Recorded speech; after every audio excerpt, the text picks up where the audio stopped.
Good afternoon and welcome to the news at 2. I am Matthew Amoke. Stakeholders have harped on the need for increased synergy on the war against proliferation of small arms and light weapons in Nigeria. This was the fallout of a seminar organized by the National Center for the Control of Small Arms and Light Weapons in Enugu State. The report. According to the 2016 United Nations report, Nigeria accounts for 7 out of 10 million illicit arms in West Africa. This is attributed to such factors as massive influx of weapons, porosity of the many parts of the Nigeria's international borders, poor management of government stockpiles of seized weapons, as well as growing arms smuggling business.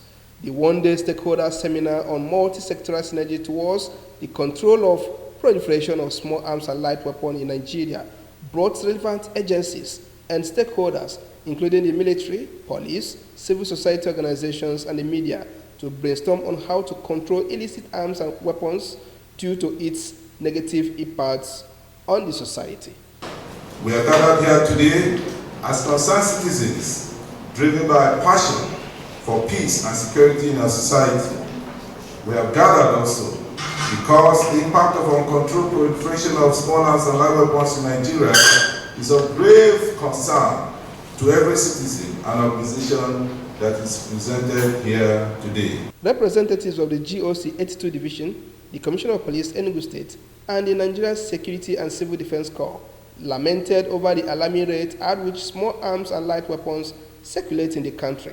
They maintain that the way out of the national security threat remains continuous multi-sectoral synergy and genuine sincerity of purpose in the fight. The three major problems in Nigeria are corruption, provision of arms and ammunition, and drugs. We have been recording cases of murder, kidnappings, armed robbery, car snatching, even injuries to victims who are fortunate not to have been killed. All these things as a result of arms being in the hands of people who are not supposed to have them. Keynote lecturers and other participants at the seminar elaborated on the efforts of NCCSAWS and the need to pool resources and efforts together to combat the security menace threatening the national security. We are soliciting today that all hands should be on deck for us to achieve an illicit arms-free Nigerian society. It is believed that the ideas hatched at the seminar will ultimately lead to the mopping up of the small arms and light weapons in the zone and the country at large, thereby guaranteeing a safe society for all. In Enugu, the Joint Admissions and Matriculation Board, JAMB, has directed computer-based test center owners to arrest any parent who is found near any of their facilities during the 2024 UTME exercise. The directive was issued at the final briefing of the computer-based test center owners, which was held virtually on Wednesday, 17th April 2024. This directive became necessary following the intrusive dispositions of some parents during the board's previous exercises. According to the registrar, Professor Ishak Oloide, any parent who disobeys this order will not only be arrested, but his or her ward will also be disqualified from sitting for the examination. Available data suggests that a recent gain from quality assurance in education has contributed considerably to improved standard of teaching and learning among schools in Enugu State. The policy on improved government supervision, recruitment of qualified teachers, and modern curriculum has significantly taken an upward dimension. What are the strategies by the state government in achieving educational excellence through quality assurance? Kelechi Ochanya tells us more.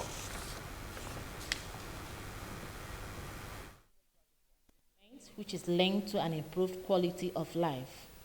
In order to achieve excellent performance in all strata of education in the country, quality assurance plays a pivotal role in ensuring that educational institutions maintain high standards and provide students with valuable learning experiences.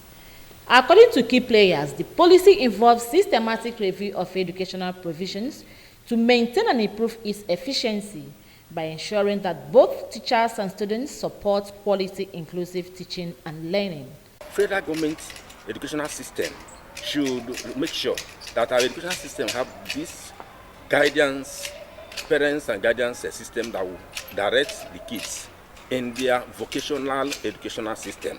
Basic education in the Southeast Zone has improved significantly through quality assurance, which has assisted greatly towards the actualization of excellence, accountability, and development of schools.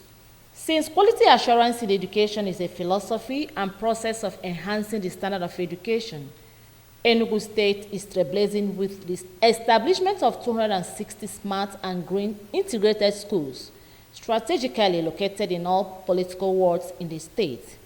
These are not just buildings, but hubs of innovations equipped with cutting-edge facilities to ensure a holistic learning approach. Enugu State has now passed a law that no child who is 10 years, any child who is 10 years must acquire a skill.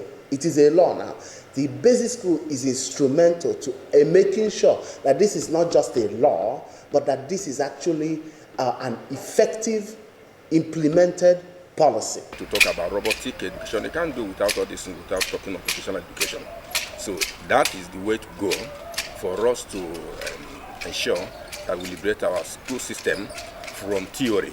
All these are efforts by the state government to meet standards of education in line with quality assurance strategies. Consensus of stakeholders in Enugu State towards quality assurance is to deliver quality education to all children of school age in the state. In Enugu, Kelechi Ochiara, NTA News. We take a short break here. Please stay with us.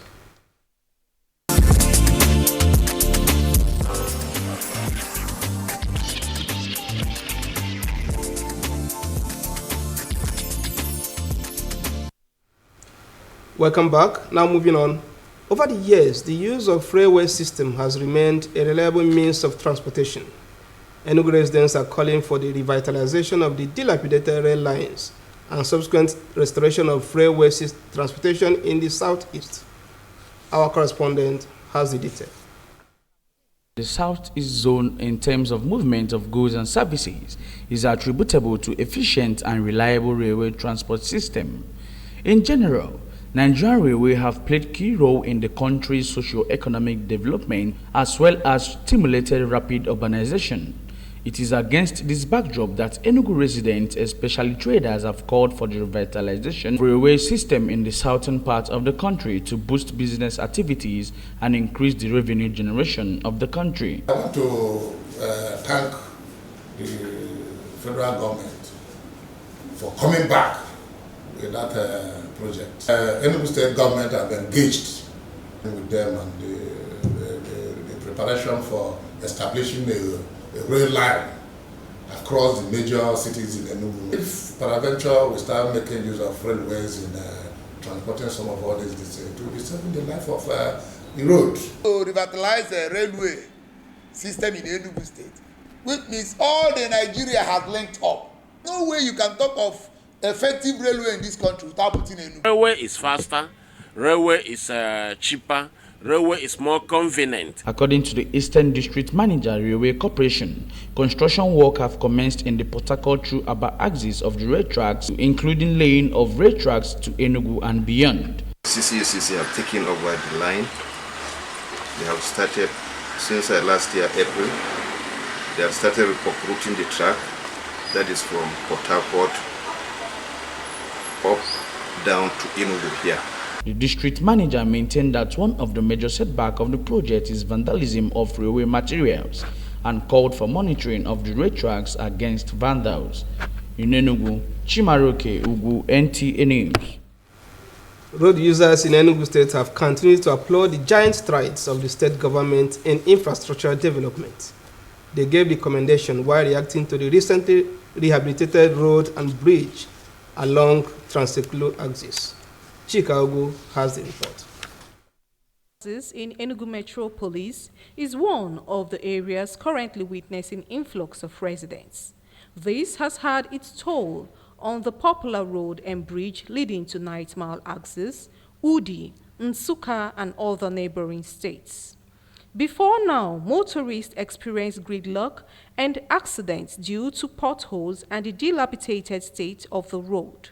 Residents of the area have heaved a sigh of relief as the state government earmarked the road as one of the 81 roads to be constructed and rehabilitated. Like His Excellency said, our target this year is 1,250 kilometers. That's 1,250 kilometers in 1 year. In the urban, we are already hitting almost 200. We are on course with what we're doing.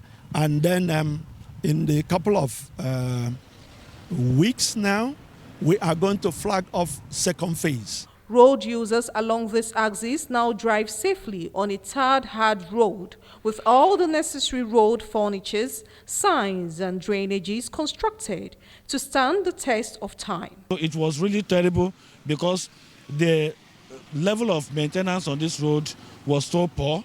In fact, it was badly neglected, such that every wing of it was with potholes and poor drainage. So we are now imagining what will happen in the next 4 years if this could come within this short period of time. In fact, this is a duplication of what we see in the developed world. The road has been so terrible before the intervention of this particular government. The fact, they say, speaks for itself. It is not only this place that are doing this road. Go to this in Iva Valley, they are working.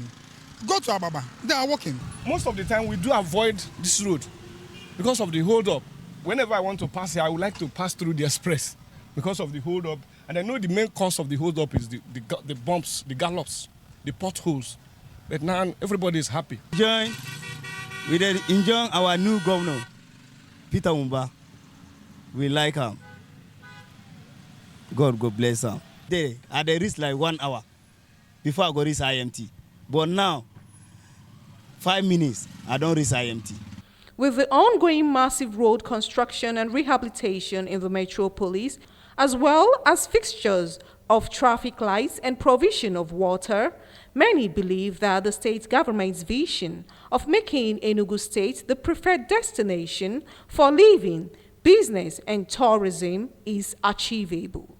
In Enugu, Chika Ugu, NTA News. The Enugu State Waste Management Authority, ESWAMA, wishes to inform the general public that Saturday, 27th April 2024, is clean-up day between the hours of 7 to 10 a.m. in the morning. During these hours, movements of people and vehicles will be prohibited except those on essential services who must provide a valid means of identification. Offenders will be prosecuted at the Environmental Mobile Court of Law. ESWAMA also directed those that engage in sporting activities around Opera Square and other locations within the metropolis to postpone their sporting activities or risk being arrested and prosecuted. The authority appeals to the general public to bag their waste properly before disposal and ensure they pay their ESWAMA bills at any commercial bank in the state. For the latest in the world of sports, here are the tidbits for today.